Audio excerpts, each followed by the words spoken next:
This Thursday, Barry Habib is going to be on a webinar with us, Liberty Home Equity Solutions, where Barry is going to break down reverse mortgages in their entirety to really give you a great picture and understanding why they're so awesome for the right person. Don't miss that. The Liberty Home Equity Solution banner is how you register. You can see it here on the screen, just over on your right. We have to scroll down just a bit to click it to register on a mobile device. Scroll all the way down past the comments. You'll see the banner there. Or if you're on Facebook or whatever, there should be a link around here somewhere where you can register for that webinar. Don't miss it. So it's good to be back. Yeah. You had a nice little road trip. I did. So for those of you who know, I did my trip where we had our speaking engagement in Los Angeles with Beef and Career Compass. Those are good guys. Yeah. I moved on from there to the Realogy event in Las Vegas. And then from there, I was there for that hooked up with my friends over at Hancock in Phoenix. In Phoenix, Arizona. So it was pretty cool. And I got to tell you, something that I really noticed on this trip that I've been thinking a lot about, and we're going to be talking a lot about this, but there's storms brewing on the horizon that people are just oblivious to all over the place. Okay. Real estate agents we know with a lawsuit, that's pretty clear cut. It's just the tip of the iceberg, but it's pretty clear cut. Real estate companies who are getting into mortgage companies are getting into real estate companies, and a real commingling taking place right now that everybody's kind of getting away with. Make sense? Yeah. I need real estate companies and mortgage companies really to listen to this message today, because you remember when Mick Mulvaney took over at the Cfpb, right? Yeah, of course. Yeah. So he changed the name to the BCFP or something like that. Right. Now, that was done really to show his disdain for the bureau that he resided over. Right. I mean, he's on record as saying that he thought the bureau should be dismantled before he ever became director of that bureau. I remember. And we laughed a lot about that. Yeah. And we said, oh, this is really awesome. Right. Because we were sick of the other crap. Correct. Yeah. So then he became the director and he changed the name. Yeah. Well, then he dismantled the advisory board over at the CFPB, and we kept laughing about the whole thing. Right. Well, he then replaced the advisory board because he had a congressional mandate to have an advisory board. Kind of got to do that. Yeah, but he replaced them with hand-picked cronies, and we kept laughing about the whole thing. Right.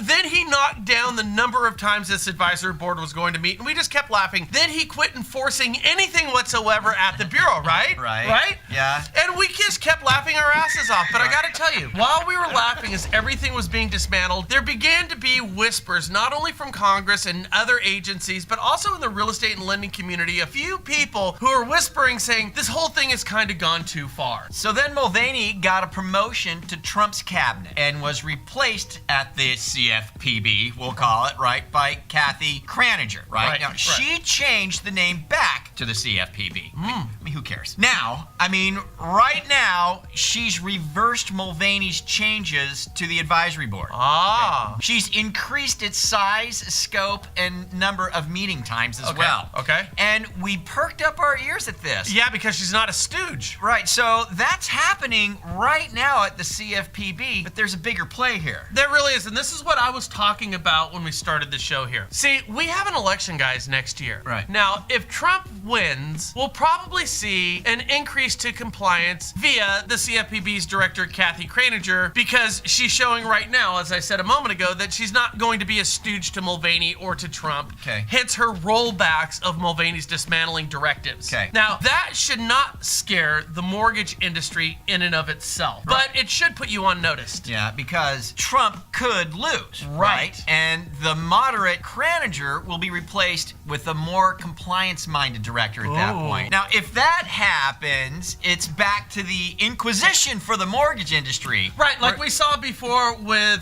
Cordroy. Correct, Okay. right, where compliance becomes a matter of elevated concern within the mortgage industry. Right, and this could be on the horizon. And look at what's happening right now with the real estate industry and the added heat that they're facing right now about what they charge and how they conduct themselves. Right. Well, they're close to being put in the same boiling pot as lenders. They should be feeling this heat. I mean, you think this antitrust case regarding agents' commissions is a one-off? It's not. I'm sorry to tell everybody in the real estate industry this. This is just the beginning. Something that the mortgage industry has felt for years. Right. Further, we suspect there's external forces at play that are directing this lawsuit and will also lobby Congress to get real estate fees under control if this fails. Right. It'll come through the same type of compliance issues that the mortgage industry has been facing for over a decade now. Right or wrong, we're thinking this is just the beginning. Yeah, and we are not here arguing for a candidate to win, and we're not arguing if real estate commissions are right or wrong. We're saying that there's trouble brewing on the horizons, right? Right, at least change.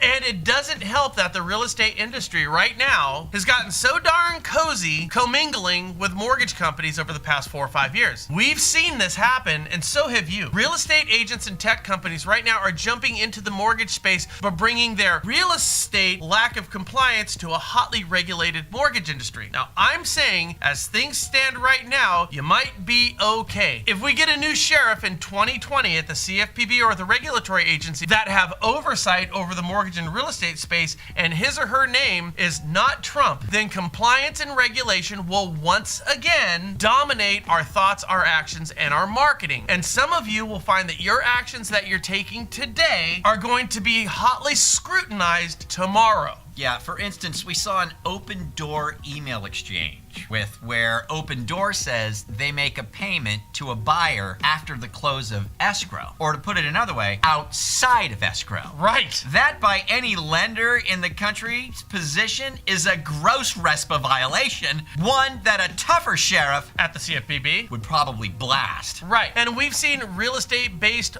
mortgage companies offer credits, but only on loan amounts that exceed specific amounts. The end result is underserved communities don't get the same benefit, which lends to a disparate outcome. Also, extremely non-compliant. Okay today, but what you're doing today could be looked at tomorrow. This doesn't fly. Yeah, and we've seen companies that offer real estate agents single property websites from a mortgage lender's paid account, free of charge to the real estate agent. So the lender pays for an account and then gives the benefit to the agent in marketing material for free. Now, all of this stuff, like we're saying here, flies today, but we can see far enough down the horizons to know that these things could get you busted tomorrow. For those of you who forgot, I want you to think about this real quickly. Section 8 of RESPA prohibits a person from giving or accepting anything of value for referrals of settlement service businesses related to a federally regulated mortgage loan. It also prohibits a person from giving, charge, or accepting, free of charge, any part of a charge for services that are not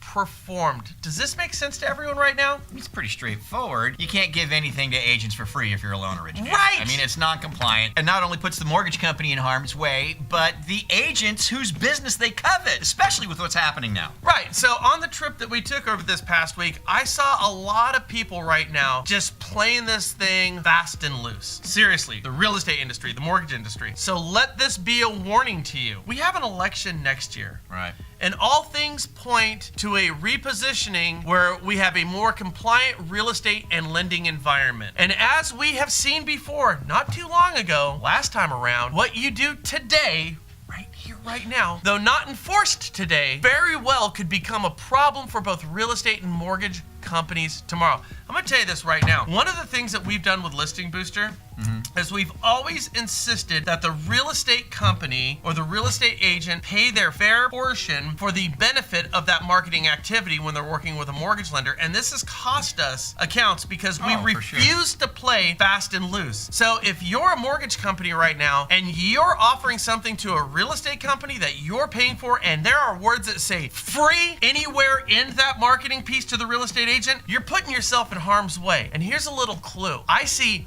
free in what your company is offering real estate companies on virtually every single platform I look at. Fast and loose today does not play well tomorrow. There you go. Let us know your thoughts down below in the comments. We'd appreciate that. Do us a favor. Forward our show. Really love it if you did that. That'd be great.